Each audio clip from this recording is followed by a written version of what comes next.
Business of the Institute of Credentialing Excellence.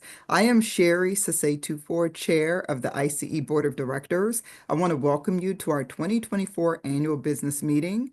Today, I am joined by board member Maria Ryan. Maria serves as our board treasurer. I'm also joined by I.C.E. Board Vice President Bill West, I.C.E. Executive Director Denise Rosendahl, and I.C.E. Associate Executive Director Katie Scott. So much of what we will discuss today is in the 2024 annual report, which is available for download on the I.C.E. website. I encourage you to please access the report, which has more detailed and robust information to feed off of the topics that we will highlight today in our business meeting. So today, just to give you a quick glimpse of the agenda before we get started, we will review key I.C.E. programs and discuss our progress in 2024, as well as our plans for 2025. We will share a financial overview for I.C.E. We will introduce our new I.C.E. board members, so thank you to all of you who took the time out to vote. And finally, answer any questions you have along the way. We will be answering questions after each section of the presentation, so please submit your questions through the presentation in the chat. I will now turn things over to Bill. Great. Thank you, Sherry. Hello, everyone. So to get us started, I'd like to take a moment to discuss something that's fundamental to the success and benefit of I.C.E., our membership engagement and growth. So currently, I.C.E. is home to over 440 organizations, which actually represents over 3,200 individuals. This growth has really been a key goal for the board of directors, and it's really due to spreading the good word.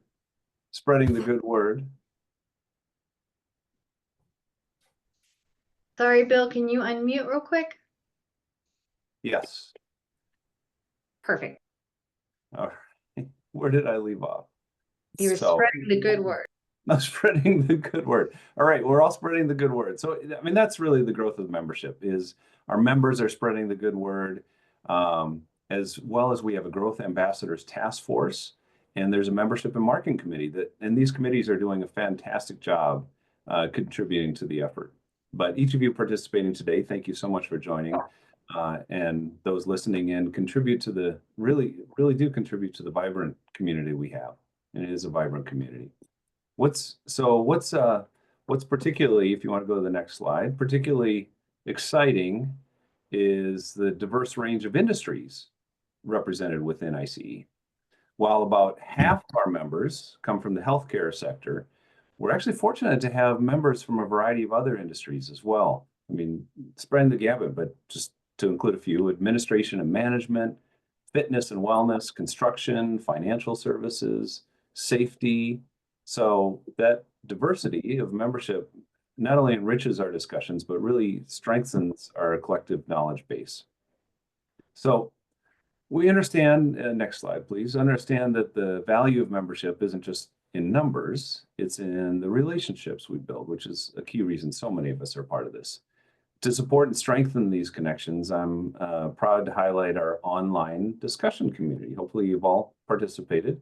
It's quickly become a central hub for asking questions, sharing knowledge, seeking expertise. So far this year, we've actually seen over 500 inquiries and responses exchanged, and I hope we can grow that even more next year. But this active participation really, it shows the strength of our community and our commitment to supporting one another. So if you haven't engaged in the online discussion community, I highly recommend you visit the platform, take advantage. It's a member-only benefit, actually. So with that, I'd like to move on to the future of credentialing. So it's been an exciting project. Hopefully you've seen the report. We're going to be talking about it again and what the next phase is at the Exchange Conference. It's a project that really continues to resonate with membership. So since the report's release, it's been downloaded over 450 times, with over 150 downloads of the facilitator's guide. There's a facilitator's guide that goes with this to help bring back to your organizations. And it really reinforces the importance of this initiative as the credentialing organizations look to the future. So I personally have used the data to guide strategic decisions. I've used it for presentations and consulting, helping people think through the future of their organizations and the professions they serve. It's an incredibly valuable tool. In 2024, we actually also developed a prioritization survey tool to help senior credentialing leaders seek input from their organizational leadership team on which topics are highest priority. So this is really proven to foster strategic discussions, and it's not too late to participate. It's an easy process. Just reach out to Denise for more information. And in 2025, we're going to revisit the concepts of the report, which are considering a phase 2 of the report, which will include ideas around scenario planning. And with that, so please check it out. Use it. It's a valuable tool. And with that, I'm going to pass it over to Denise, who's going to share more about I.C.E.'s overall initiatives. Denise? Great. Thanks so much, Bill. I really appreciate it. I want to talk first about our DE&I resources. We launched our DE&I research project. We launched it back in 2022. We did work on it through 2023 and 2024. We surveyed credentialing bodies within our membership, and we received over 86 responses. We gathered really valuable insights for how organizations are evaluating and adopting DE&I best practices across several operational focuses. You can now access that research report. It's titled "The Current State of DE&I in Credentialing Bodies," and that might help you effectively begin or strengthen your own DE&I conversations within your own organizations. This report is free to members and is a result of the R&D fundraising initiative, which is enabled us to engage several, in fact, for this report, 3 external consultants who really helped us with data analysis and data visualization. We received a question in advance of this annual business meeting related to future plans, especially focusing on accessibility and inclusive high stakes test design.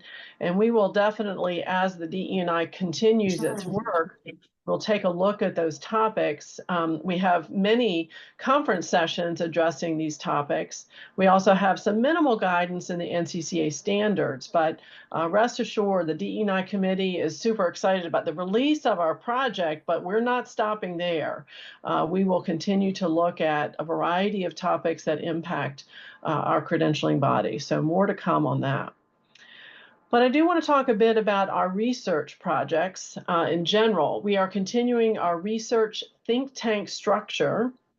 And this structure is essential in helping us build a kind of modern approach to research, one that just not only reflects the evolving landscape of our credentialing community, but also anticipates future needs and really thinking about the audiences external to the credentialing community. What might they need to hear from us in the way of research? In 2024, the think tank took a major step forward by conducting market research to identify the compelling topics that will really resonate with those internal and external stakeholder audiences. This report will be coming out soon. I don't have a publication date yet, but when that information is available, we will certainly make it available to you, and it will inform our research agenda moving forward. Another component of our work this year is related to thinking about how to make our research both accessible and useful. So we have a subgroup of the think tank that has been examining how we design and disseminate our research papers. And their goal is to really enhance readability and usability and making it easier for members to apply the findings from our research to their real world challenges. And we believe that this is going to involve enhanced graphics for our research to enhance the readability, as well as slicing the data into smaller data points that we can release in social media and begin to have a conversation with the larger community about some of these findings. So it's an exciting shift that I think reflects our commitment to practical and actionable research. And certainly as these new designs and approaches become available, we'll want to hear from you in terms of how it is helping you, and we would definitely appreciate your feedback. In addition to these efforts, the I.C.E. R&D committee did release 2 new reports this year.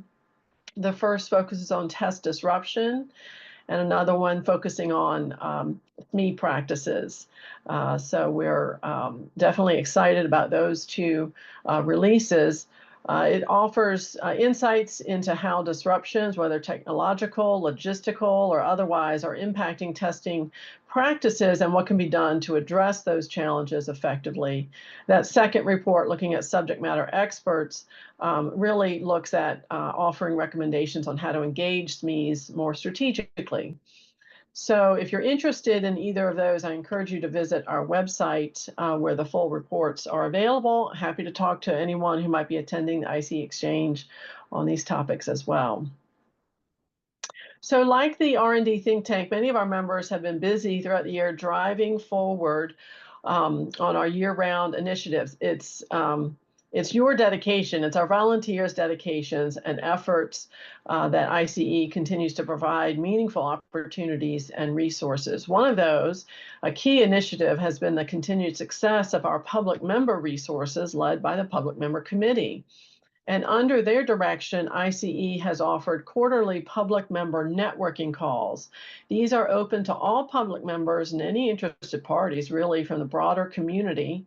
And these calls provide an invaluable space for discussion, sharing experiences, fostering connections among the public members, and ensuring that voices are heard. And just a side note here that if your organization is a member of I.C.E., which everyone on this call is in fact a member, you are eligible to put your public member into our database, and they are eligible for all of our member benefits and member discounts.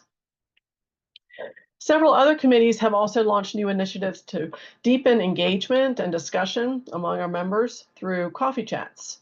These are members-only times for members to come together. One is through the Government Affairs Committee, and the other is through the DE&I Committee. And this is a safe space to talk about any number of topics related to government affairs or DE&I. We look forward to continuing these sessions and exploring even more relevant topics in 2025. No registration costs, no other requirements other than that you are an I.C.E. member. And these coffee chats, plus our online community that Bill has already mentioned, they're both a great way to connect with our community year-round, not to mention all of our education and other programming throughout the year. I do want to talk a bit about the Professional Certification Coalition, or the PCC as we refer to it. It continues to monitor and act against state legislative threats to certification and licensure. As of today, we have almost 100 member organizations who have joined, and that's been a consistent number over the past 6 years. This legislative session saw 121 bills in 31 states that impacted certification. And the coalition is also monitoring various federal legislation that impacts certification of the workforce, such as the Freedom to Invest in Tomorrow's Workforce Act, which would allow 529 college savings plans to be used for certification costs. A great benefit of the PCC is that we meet monthly to discuss the activities, and we share intelligence about what's happening on the ground. And so it's a really great networking opportunity as well as educational opportunity to learn what's happening in this space.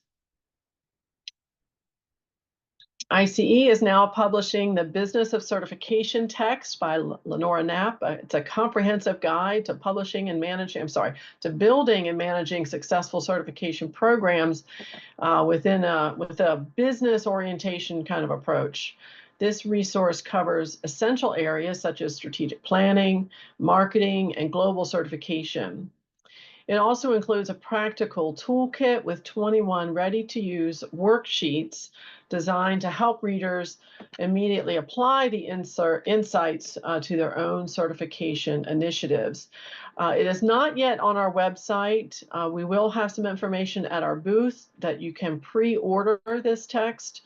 But if you have any questions, certainly reach out and we'll be happy to answer that. And now I'm going to turn the screen over to Katie. Thanks, Denise. Another major highlight of 2024 has been the growth and continued impact of the I.C.E. Certified Credentialing Professional Certification Program, or I.C.E. CCP. We do host 2 testing windows each year in the spring and fall, and we're very encouraged by the participation. Since November of 2021, a total of 260 individuals have been awarded the I.C.E. CCP, with 47 earning their certification since the last time this year. So congratulations, everyone who have earned that. We do have 53 people who registered for the exam this fall, and they are awaiting their results. The certification continues to be an important credential, helping to advance careers and strengthen organizations and program management. If you're interested in earning this credential or want to learn more about the exam, visit our website. We have a lot of resources to help you prepare for the exam, plus insights from those who've earned their credential. I.C.E. is also always looking for new ways to expand our community and bring in new voices that can enhance our collective knowledge and impact.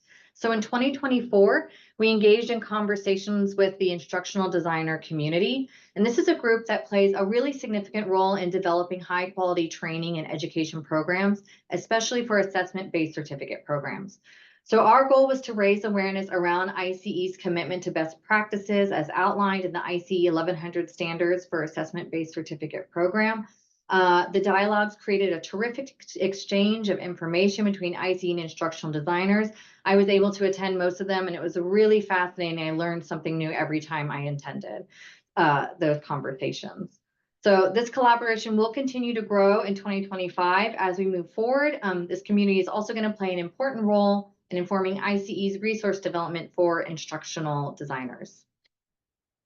And of course, one of the pillars of I.C.E. is our professional development initiatives, and we're committed to providing year-round opportunities that equip our members with the tools, knowledge, and networks they need to succeed in their professional journeys. So I'm going to highlight a couple of our 2024 programs. So first is our certificate program for the credentialing specialist. This program has been empowering credentialing professionals since it launched in November of 2014. It is an assessment-based multimodal online self-study course. And this year, the program attracted 199 participants. Over its 19 enrollment periods that we've been able to host, we've welcomed over 1,600 credentialing professionals, which is really exciting. In 2025, we are planning to review and update the certificate program for the credentialing specialist. So looking forward to that. The next program is our leadership development program. In 2024, we hosted our 3rd cohort, and we had 19 leaders participating in this year-long program. Through deep discussions on leadership concepts, opportunities to expand their networks, and targeted preparation for leadership roles, the participants are positioning themselves to take on greater responsibilities in the field.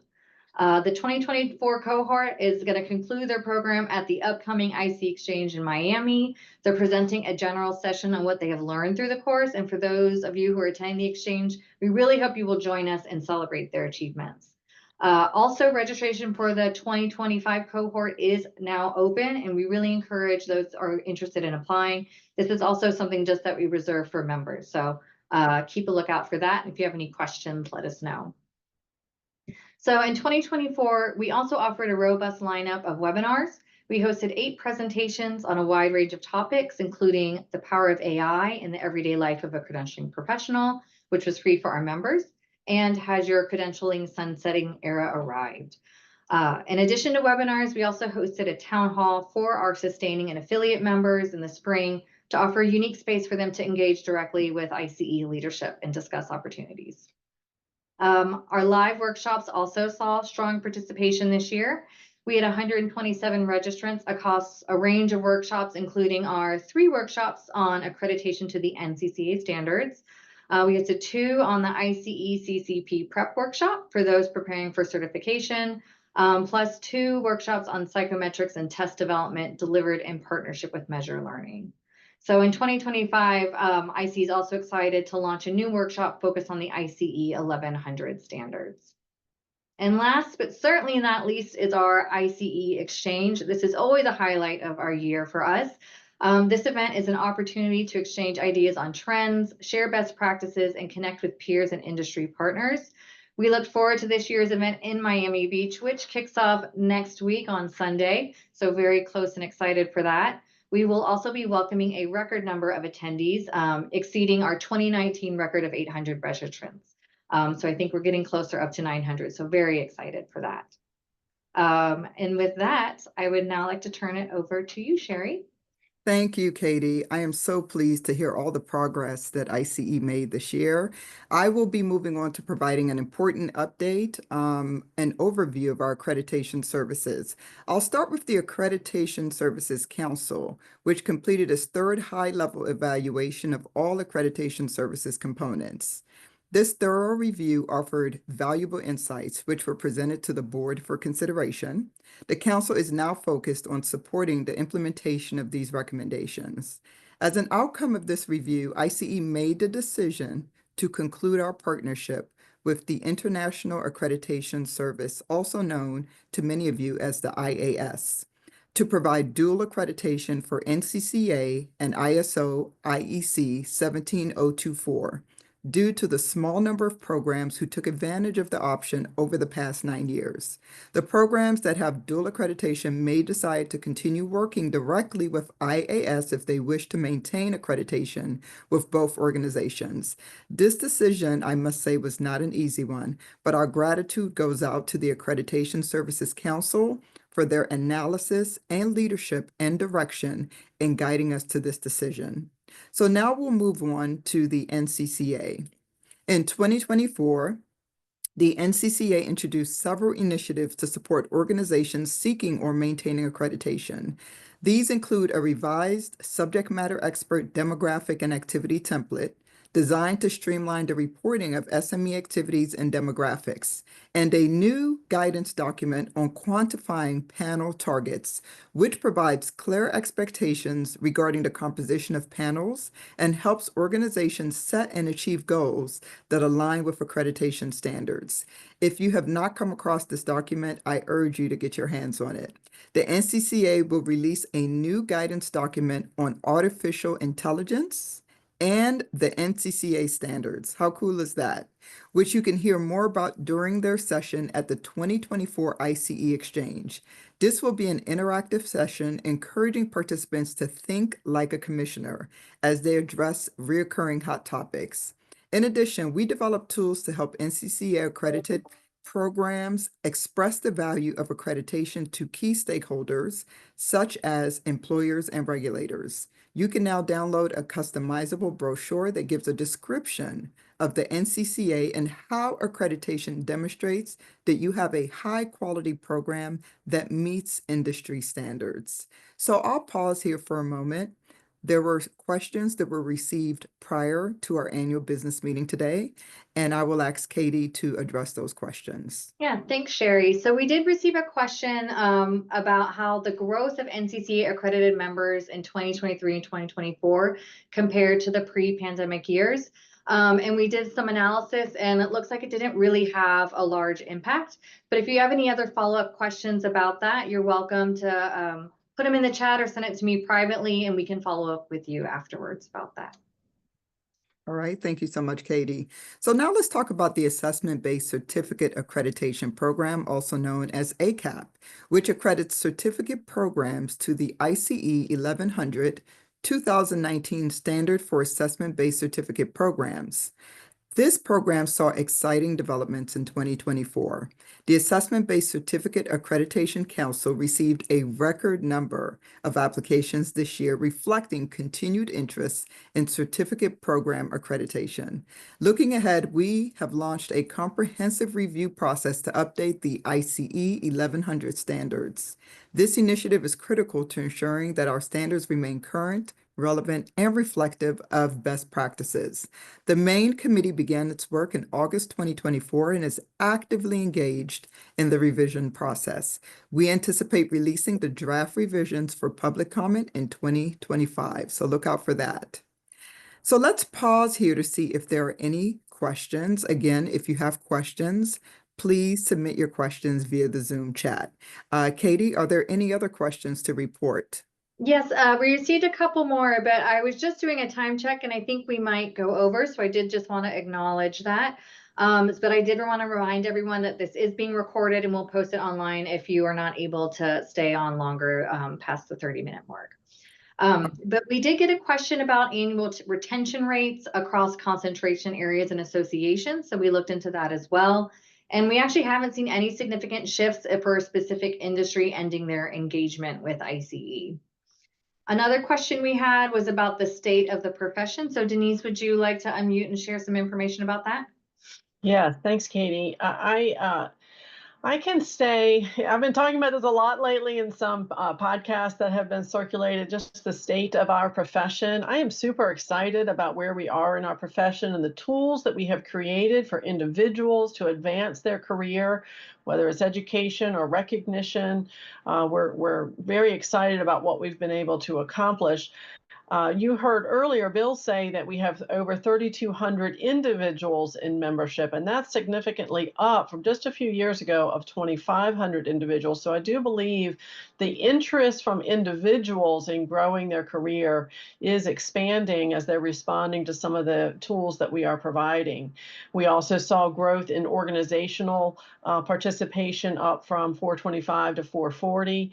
One day, I want to see us go over 500 organizations. I believe we'll get there. But I have a whole column in next month's Credentialing Insights addressing how we have approached professionalization of our profession over the years. I think you might find it interesting, the steps we took and where we are finding ourselves. But I really believe that more than ever, people are interested in seeing this profession as a choice, as an exciting and meaningful choice for a profession. Thank you, Denise. Just give me one sec, just trying to turn my camera on. All right, thank you, Denise. And now I'll pass the screen over to Maria to give the treasurer's report. Thank you. Hi, I'm Maria Ryan, the 2024 I.C.E. Treasurer, and I'm happy to report on the financial health of the organization today.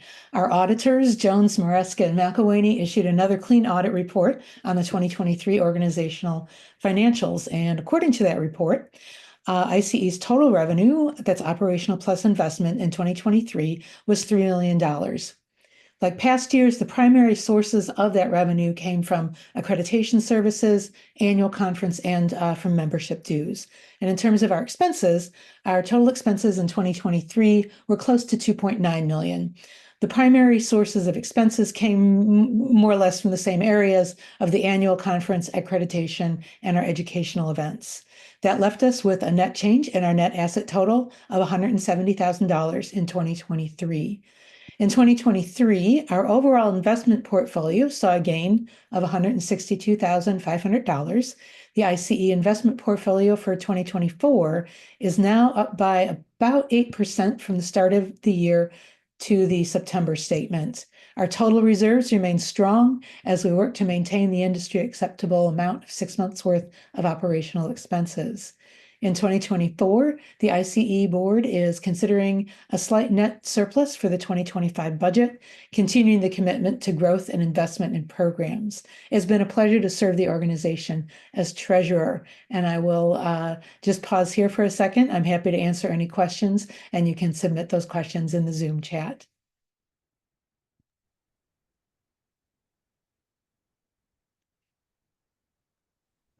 I don't see any coming in, Maria, if you'd like to keep going. Okay, well, that was as much as I have for today, so I'm going to turn the screen back over to Sherry. Thank you, Maria. So I would like to take this time to recognize my fellow board members and thank them for their great dedication and support throughout the last year. Your expertise truly makes an impact on the programs and offerings I.C.E. can provide our community. But equally important, your support, your thought leadership has made me a better leader.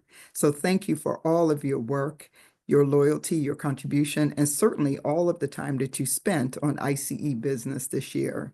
I am pleased to share, and I'm moving on now to our incoming board and our incoming NCCA rep. I am pleased to share that Robin Jenkins, Melissa Nosik, and Pam Weber will be joining the board of directors in 2025. John Wickett will also be joining the board of directors as the NCCA representative. So if you're close to some of your emojis and your reactions on your Zoom, let's pause for a moment and let's give them a huge welcome. Todd Philbrick has now completed 2 full terms and served 2 years as chair. I will also be stepping back from the board in December as my term comes to an end. So I would like to thank Todd for all of his work on the board. He has served not only as chair, but he has served over a number of years in a variety of roles. Todd, thank you, and you will be missed, but I'm sure we'll see you in the industry working on other things. And again, I will also be stepping down from the board as I conclude my term to make room for another wonderful and stellar leader to step into this role, and we'll announce her shortly. So moving on to the officers for 2025, Terry Hinckley will serve as your new chair in 2025. So again, press those reactions and those emojis, and let's give Terry a warm welcome as she begins to step into her role as the new chair for I.C.E. Also in 2025, Tony Ellis will serve as your vice chair. We welcome you, Tony, and we will continue to push those reactions through the Zoom. And Maria Ryan will serve again as treasurer. Thank you for continuing to serve, Maria, and for continuing to represent the I.C.E. So Terry, Tony, and Maria, we appreciate you and we look forward to supporting your leadership as you continue to do the good work for the organization that we care so much about. Thank you. Now, continuing officers, continuing in the terms of board of directors and also in their officer roles for 2025 are Amy Dufresne, Mark Bertler, and Bill West. I know these folks will be great contributors in these roles, and we look forward to hearing about all their great accomplishments next year. At this time, I will pause to ask if there are any questions that we can answer. And Katie, if there are any questions that have come through the chat, I'll ask that you please address them at this time. I haven't seen any come in, just lots of congratulations and celebrations. Wonderful. We love to hear that. So I will turn the screen over to Denise at this time. Great. Thank you so much, Sherry. It's so wonderful to celebrate the accomplishments of the organization and the individuals who contributed so much to our success. I want to thank you for joining us today. And any questions that you didn't have an opportunity to raise or think about later, certainly raise them with the staff team or myself. As Katie has mentioned, a recording of the meeting today will be available on the I.C.E. website in case you missed any portion or want to go back over any of the sections of the presentation. And I just want to send you a heartfelt thanks for your engagement with I.C.E. and your interest in our ongoing progress. So thank you so much. I look forward to seeing you all in Miami. Thanks so much. Thank you, everyone.